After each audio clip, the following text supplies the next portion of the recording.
Bribda MA adalah anggota tim patroli Maung Presisi Polda Banten yang saat ini tengah menjadi sorotan setelah melempar helm ke arah seorang pelajar SMK Negeri 2 Kota Serang bernama Violen Agara Castillo.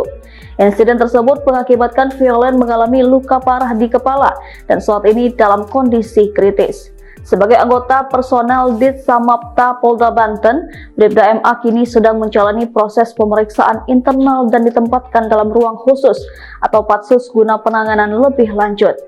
Kepala Bidang Propam Polda Banten Kombes Pol Murwoto menjelaskan bahwa pemeriksaan terhadap Bribda MA sedang berjalan secara transparan dan objektif, termasuk terkait pelanggaran disiplin dan kode etik.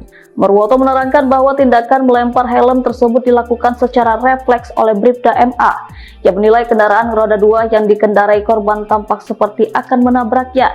Akibatnya personel itu melempar helm ke arah Violen yang kemudian kaget dan terjatuh dari motornya, terseret sekitar 10 meter.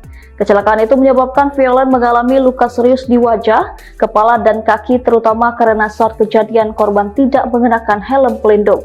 Sejauh ini perwakilan dari pihak kepolisian Polda Banten telah mendatangi keluarga di rumah sakit dengan membawa bingkisan sebagai bentuk perhatian. Namun keluarga menolak pemberian tersebut karena khawatir dianggap sebagai bentuk kompensasi yang dapat meringankan pelaku. Handi juga menyebut bahwa dari awal pihak keluarga telah menanyakan langsung kepada petugas yang membawa Violen ke rumah sakit, namun tidak ada yang mengaku bahwa korban dilempar helm hingga terjatuh. Keluarga berharap agar kasus dugaan kekerasan oleh anggota polisi ini diusut tuntas.